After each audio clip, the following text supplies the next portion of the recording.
Tommy Burns here. Good morning, good afternoon, good evening, wherever you are, whatever time it is. Welcome back to my Vault of EC. So I want to do some videos that focus on the EC fanzines over the years. And today I want to take a look at the full edition of the complete EC checklist in its many forms. The origin of this thing was in the mid-50s. A kid named Fred von Bernewitz wanted to catalog all of the EC comics.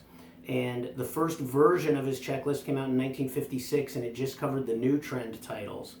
Well, he had made some trips to the EC offices with the support of Bill Gaines, and he made some trips with fellow fans Larry Stark, Ted White, big names in comic fandom, and gathered more information. He put out a supplement in 1958 that covered the new directions and the pictofictions. And then, encompassing the full range of EC comics from the pre-trend all the way up through the new direction, the pictofictions, covering everything, he put out the full edition of the complete EC checklist in 1963. So first off, we need to talk about the complete MAD checklist. And Fred von Bernewitz put this out in 1961. Bill Gaines was really impressed with the work he had done on his EC checklists and the EC checklist supplement, so he asked him if he could do the MAD checklist. So 1961, and here you see an ad for the revised edition of the complete EC checklist. And this was the first advertisement for the new updated complete EC checklist. And if you look down here at the bottom, you see, to those who order through this ad, we will see that your copy is personally autographed by Bill Gaines and Al Feldstein. So 1963 it came out, the full edition of the complete EC checklist by Fred von Bernewitz, with an original cover of The Crypt Keeper by Jack Davis. And this actually is one of the editions that was signed by Bill Gaines and Al Feldstein. All of the signed copies have the same colors of ink. Bill wrote in red, Al wrote in black, or maybe it's blue there, fountain pen. And you see there the printing history of the EC checklist. There were 3 printings, then the supplement, and then in July 1963 was the full edition of the complete EC checklist. Once again, it covered everything from the pre-trend through pictofiction. It's all here. And the really cool thing is, in addition to that Jack Davis original piece, there's an original piece by George Evans on the back, and you've got an original piece by Wood and Williamson right here. And they took Williamson's signature off. It just says Woody because they already had a piece by Al Williamson that I'm going to try to flip to here.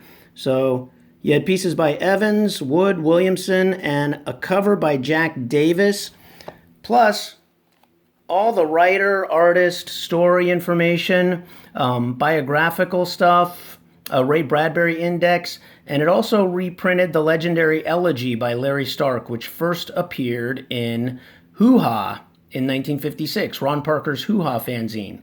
Well, that piece had kind of taken on a life of its own, and it was, and is still, regarded as the best piece of fan writing on EC Comics ever. And so that was included here as well. 1970 saw a revised edition of the EC checklist. So you've got the full edition of the complete EC checklist here, revised edition. It's easy to spot because of its yellow cover. So 1963 had a white cover, 1970 had a yellow cover, and it had some new features from Joe Vucenic, who was known as EC Joe, and he put together a lot of information on the annuals and the variations on the annuals because, as we know, the annuals were square-bound remaindered copies of EC Comics, so it was a random 4 comics, and every annual could have different contents within a same year, and Joe was obsessed with these. He collected many, many of them and cataloged the contents and the variations. This also, in place of an ad for the MAD checklist, has a piece by Jack Davis of Bill Gaines burying the Crypt Keeper, the Vault Keeper, and the Old Witch. End of an era.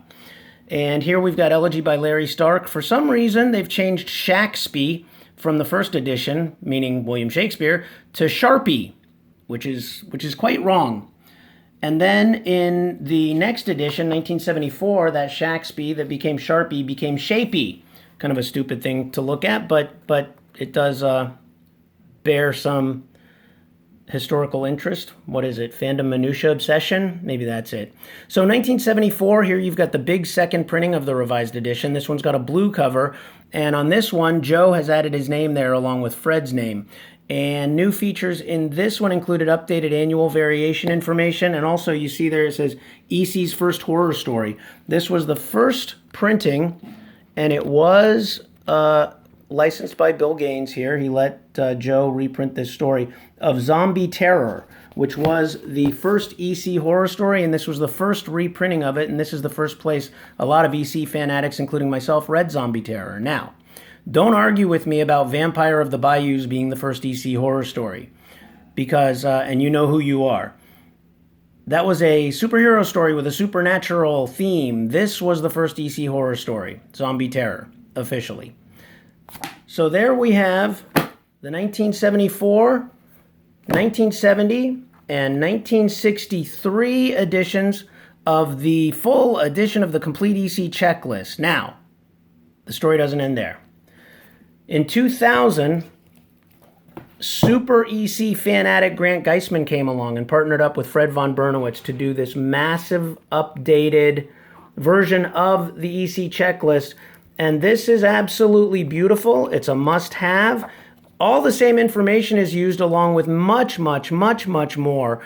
This, I like to think, is like a big, thick, hardcover fanzine. The greatest EC fanzine ever. Lots of interviews have been added. And as you can see, in addition to all of the information on the comics, every cover is reproduced in full color. And this is just a beautiful must-have book for any EC comic history fan. You will reference it constantly. There were several different editions of this version.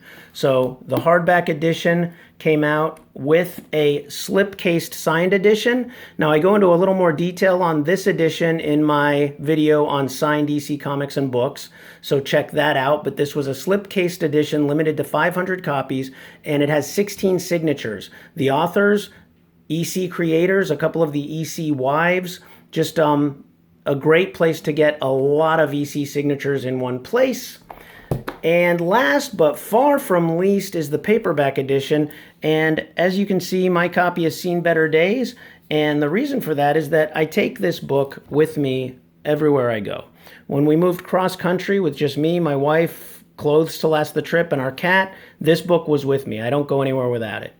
And as I say, you'll reference it constantly. I reference this constantly. I don't ever want to be anywhere without it. And if you see me with it, don't be surprised. If you're in the EC Fan-Addict Club, I may just ask you to sign it. So I've got a lot of signatures and doodles from fellow EC fans, some recognizable names in EC fandom, and then a lot of people that are just as crazy as me. And I'm kind of running out of room here in some spots, but some of these folks are actual EC creators. Some are people who are influenced by EC. Some have worked with Mad Magazine, as you can see. And some are best friends of mine. And there you've got Grant. I had him sign right there with his picture. I've also got Larry Stark's signature on the page with Elegy here. And you can see they corrected it back to Shakespeare for this edition. That's Shakespeare once again. And there you have it. Paperback, slipcase signed, hardback, and then the original editions.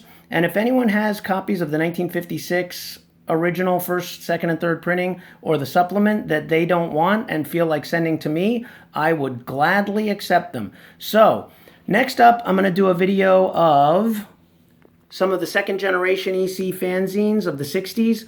And I'm also going to shed some new light on Squatront with some information I got from Roger Hill that kind of updates my Squatront video. So stay tuned, stick around, I'll see you next time. Hoo-ha!